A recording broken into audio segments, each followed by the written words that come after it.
श्रद्धालु और पुलिस के बीच हुई भिड़ंत। महाराष्ट्र नांदेड़ अचल नगर में ऐतिहासिक पर्व होला मोहल्ला को लेकर हुआ विवाद। होला मोहल्ला पर्व को मनाने के लिए गुरुद्वारा प्रबंधक कमेटी सचखंड साहिब नांदेड़ अचल नगर में कोरोना वायरस गाइडलाइन को लेकर प्रशासन और प्रबंधक कमेटी के बीच एक बैठक हुई, जिसमें तय किया गया गुरुद्वारा परिसर के अंदर ही होला मोहल्ला का त्योहार मनाया जाए। गुरुद्वारा सचखंड साहिब परिसर के अंदर होला मोहल्ला का पर्व मनाया जा रहा था। श्रद्धालु समय भर उठे जब पुलिस प्रशासन ने गुरुद्वारे के गेटों में ताले डाल दिए। ज्ञात रहे गुरुद्वारा सचखंड साहिब के 6 गेट हैं। उन 6 गेटों में पुलिस ने बैरिकेड लगाकर गुरुद्वारों के सभी गेटों में ताले डाल दिए गए और पुलिस के द्वारा महिला, बच्चे और पुरुषों को गुरुद्वारे के अंदर जाने से रोका जा रहा था। अब सवाल यह खड़ा होता है कि सिख श्रद्धालुओं के द्वारा होला मोहल्ला का पर्व बड़ी शांति से मनाया जा रहा था, तो पुलिस को संगत को अंदर जाने से रोकना व सभी गेटों में ताला डालने की क्या आवश्यकता थी। जब युवा सिख श्रद्धालु को ये पता चला कि गुरुद्वारे के सभी गेटों में पुलिस प्रशासन के द्वारा ताले डाल दिए गए हैं, महिला और बच्चों को होला मोहल्ला पर्व में शामिल होने से रोका जा रहा है, तब श्रद्धालु भग उठे और गेट नंबर 1 को तोड़कर सिख श्रद्धालु बाहर आए। उसके बाद पुलिस और सिख श्रद्धालुओं के बीच टकराव हो गया। अब बड़ा सवाल ये खड़ा होता है, बंगाल में चल रहे चुनाव प्रचार को लेकर जो आम सभाएं और रैली की जा रही है, वहां कोरोना गाइडलाइन का पालन क्यों नहीं किया जा रहा है। उत्तर प्रदेश के मुख्यमंत्री आदित्यनाथ योगी की आमूल सभा में लाखों की भीड़ इकट्ठे हुई। फिल्म अभिनेता मिथुन चक्रवर्ती के रोड शो के दौरान लाखों की भीड़ इकट्ठे हुई। ओबीसी की भी रैली में स्टेशन से लेकर सभा स्थल तक लाखों लोगों की भीड़ देखी गई। वर्तमान तमिलनाडु में नड्डा का रोड शो निकाला गया, तभी लाखों की मात्रा में भीड़ जमा करवाई गई थी। इन सारी चुनावी रैलियों में कोरोना गाइडलाइन, सोशल डिस्टेंस का पालन क्यों नहीं किया गया, यह बहुत बड़ा सवाल है। कोरोना गाइडलाइन में बनाए गए सभी नियमों का खुलकर उल्लंघन किया गया, तब शासन और प्रशासन को कोरोना गाइडलाइन का उल्लंघन नजर क्यों नहीं आया। 350 साल पुराना ऐतिहासिक होला मोहल्ला का पर्व को मनाने के लिए प्रतिबंध क्यों लगाया गया। गुरुवार की संगत को गुरुद्वारे के अंदर जाने से क्यों रोका गया। आखिर पुलिस को गुरुद्वारे के सभी गेटों में ताला डालने की क्या आवश्यकता थी। अब सवाल यहाँ बड़ा खड़ा होता है कि जब सिख श्रद्धालु गुरुद्वारा परिसर में होला मोहल्ले का पर्व शांति और श्रद्धा के साथ मनाया जा रहा था, तभी गुरुद्वारा लंगर साहब की संगत और गुरुद्वारा बाबा सुलखन सिंह जी की ओर से आने वाले श्रद्धालु, जिसमें महिलाएं और बच्चे थे, वह सारे गुरुद्वारा सचखंड साहब परिसर में होला मोहल्ला पर्व मनाने जा रहे थे। तभी पुलिस के द्वारा उन महिलाओं, बच्चों को रोका जा रहा था। जानकारी के लिए बता दें कि जब गुरुद्वारे परिसर में होला मोहल्ले का पर्व मनाया जा रहा है, तो ऐसी स्थिति में श्रद्धालु महिला, पुरुष, बच्चों का गुरुद्वारे परिसर में अंदर जाना वाजिब है। पुलिस प्रशासन के द्वारा महिला और बच्चों को रोका गया और गुरुद्वारों के सभी गेटों में ताला डाल दिया गया। आखिर पुलिस को महिलाओं और बच्चों को अंदर जाने से क्यों रोका गया। अचानक गुरुद्वारे के गेटों पर ताला क्यों डाला गया। ये सब पुलिस के द्वारा किए जा रहे कार्य अपने आप में एक बड़ा सवाल है। महाराष्ट्र सरकार को चाहिए पुलिस के द्वारा की गई कार्यवाही, सभी गेटों में ताला डालना और सिख श्रद्धालु महिलाओं, बच्चों को बाहर रोकना। पुलिस के आदेश से ये कार्यवाही कर रही थी। महाराष्ट्र सरकार को इसकी जांच करानी चाहिए। खबर खालसा के लिए आर.एस. सिंह, खालसा की खास रिपोर्ट। हिंदू का लड़का राम राम मंदिर चिल्लाएगा तो कोई मुसलमान का लड़का अजान अजान चिल्लाएगा। प्रधानमंत्री प्रचार करने का काम कर, दाढ़ी बनाने का काम कर रहे हैं। इनकी दाढ़ी भी कटेगी और इनकी कुर्सी भी जाएगी। अगर 56 इंच के वाकई सीना है तो एक बार ब्लड पेपर में आ जाओ, पता चल जाएगा दूध कितना और पानी कितना है। ना हिंदू खतरे में है ना मुसलमान खतरे में। सही बात ये है, हिंदुस्तान खतरे में। बचाओ, सब मिलके बचाओ। अरे क्या हिंदू तो सिर्फ इसी नाम का हिंदू तो रह गया है कि सिर्फ और सिर्फ मुसलमानों को गाली दो, मुसलमानों को जिहादी हो। तो इस देश हिंदू और मुसलमानों के गलों पर तलवार टिक कर आई है। ये सरकार सिर्फ और सिर्फ हिंदू और मुसलमान के बीच एक खाई पैदा करके लाई गई सरकार है। किसान यहाँ से वापस नहीं जाएगा, चाहे लॉकडाउन लगा दे, लॉकडाउन का बाप लगा दे। योगी जी ने बीफ के नाम पे उत्तर प्रदेश में सरकार बनाने का काम किया, लेकिन असम में इन्हीं का प्रत्याशी कह रहा है कि बीफ हमारा इंटरनेशनल डिश है। इनके आने के बाद बीफ का कारोबार 98% देश में बढ़ा है। ये सरकार याद रखे, इस देश में जो राजा बनता है वो रानी के पेट से नहीं बनता है, किसान और मजदूर की ओर से बनता है। जब समय आएगा जब बताएंगे इन्हें। जो बड़ी बड़ी फैक्ट्रियां बंद होगी, अपने घर जा रहे उन्हें घर पहचान पहुंचाने का काम इस किसान ने करा ना।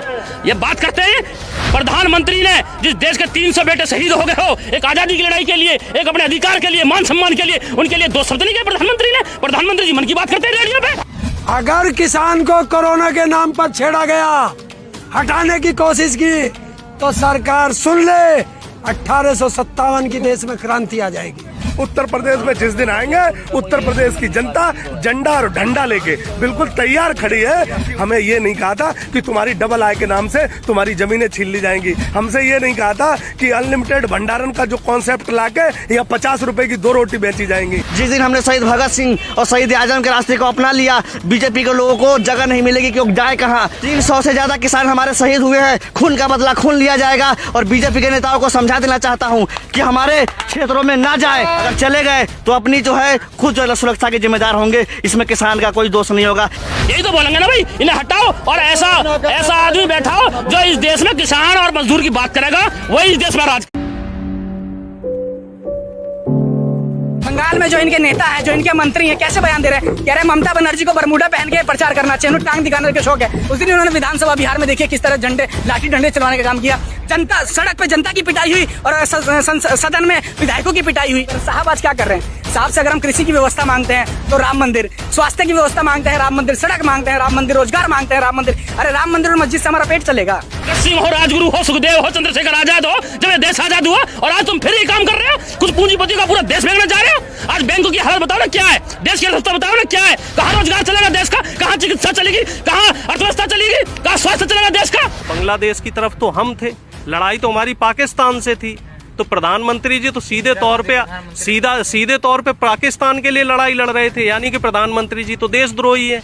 और ये भी अंधभक्तों की भी मासूमियत देखिए कि उन्हें जानकारी ही नहीं है। अंधभक्त तो ये मानते हैं कि 2014 के बाद से देश आजाद हुआ, 2014 से पहले देश गुलाम था। नरेंद्र मोदी व्यापारी है, निजीकरण कर रहे हैं, सब चीज का निजीकरण कर। हमेशा लोक जीता है, तंत्र हारा है, जन जीता है, तंत्र हारा है, इतिहास गवाह है।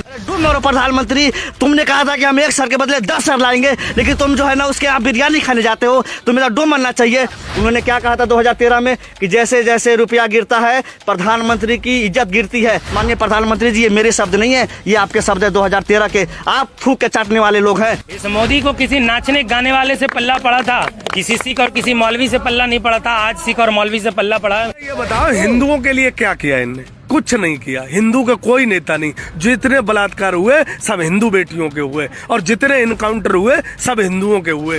वो राजगुरु के साथ और जो आंदोलन के मतवाले थे उनके साथ जो टाइम फांसी हुई थी, तो प्रधानमंत्री ये भी न कह दे किसी ने, उनके साथ हमें भी फांसी हुई थी। सामाजिक के गंदी नाली के कीड़े को तुरंत उठाकर इसे फांसी की सजा दे दी जाए। ये सबसे पहले स्वामी जी क्लियर करें कि उनके पाकिस्तान क्या संबंध है। पूरे देश को इसके बारे में नहीं पता। आप लोगों को पता चल गया कि आपने वहां पाकिस्तान जाकर किसी ISI के व्यक्ति से मिले हुए हो क्या? हमें शर्म आती है। प्रधानमंत्री जी, हाथ जुड़वा लीजिए। विश्व स्तर पर हमारी जो साख है उसे कम मत होने दीजिए। ये अब भी समय है, वक्त कम है, जितना दम है लगा दो। कुछ लोगों को मैं जगाता हूँ, कुछ लोगों को तुम जगा दो। इस देश में भगत सिंह दोबारा पैदा होने चाहिए। मंदिर में मेरी माँ सुरक्षित नहीं, इस बात की खुशी है। इस बात की खुशी है कि हाथरस में बेटी हमारी चीखती रही, चिल्लाती रही, उसके परिजनों के सीने पर DM लात मारता है। राम राज्य के चक्कर में रावण राज की स्थापना मत कर देना।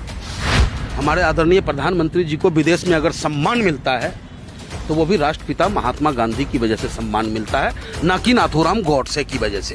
ठीक, और आप देखेंगे इसका नमूना बंगाल से आपको निकल के आएगा कि किसानों की आवाज कैसी है और ये सरकार या तो झुकेगी या मिटेगी। हिटलर और शाह जो ये काम कर रहे हैं, ये अंग्रेजों से भी बुरे आदमी हैं, बुरे। जितने अपराध, जितने रेप और जितने गंदे काम और घिनौने काम इस योगी की सरकार में हो रहे हैं, इनने तो पिछली सरकार पर सब पे पानी फेंका। और उसका बावड़े कुत्ते ने काट रखा है, वो कोठे में बंद करना पड़ेगा और उसका एक इंजेक्शन लगवाना पड़ेगा।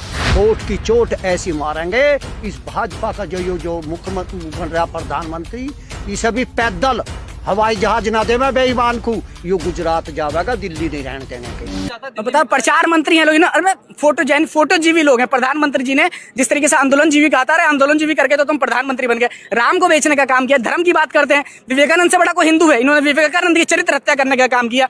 विवेकानंद ने कहा था 1893 में जब शिकागो में धर्म संसद हुआ था कि पूरब के लोगों को धर्म की जरूरत नहीं है, पूरब के लोगों को रोटी की जरूरत है। लाखों लोग जब अपनी सूखी हुई गला से जब रोटी की मांग करते हैं और रोटी के नाम पे पत्थर और मंदिर देने वाले लोग जनता का अपमान करने का काम कर रहे हैं। साहब आज क्या कर रहे हैं? साहब से अगर हम कृषि की व्यवस्था मांगते हैं तो राम मंदिर, स्वास्थ्य की व्यवस्था मांगते हैं राम मंदिर, सड़क मांगते हैं राम मंदिर, रोजगार मांगते हैं राम मंदिर। अरे राम मंदिर और मस्जिद से हमारा पेट चलेगा? अपने बच्चों को ये लोग बैकडोर से IAS IPS बना देते हैं। राम मंदिर मांगा तो था ना। राम मंदिर हमारा धार्मिक मामला है। वो कोर्ट में था। न अपने बच्चे को ये लोग बैकडोर से IAS IPS बना देते हैं। किसी का बेटा BCCI में सेक्रेटरी बन जाता है, किसी स्वर्गीय के बेटे DCC में दिल्ली अध्यक्ष बन जाते हैं क्रिकेट बोर्ड के। हम लोगों को क्या मंदिर और मस्जिद में उलझाने के रखते हैं। कोई हिंदू का लड़का राम राम मंदिर चिल्लाएगा तो कोई मुसलमान का लड़का अजान अजान चिल्लाएगा।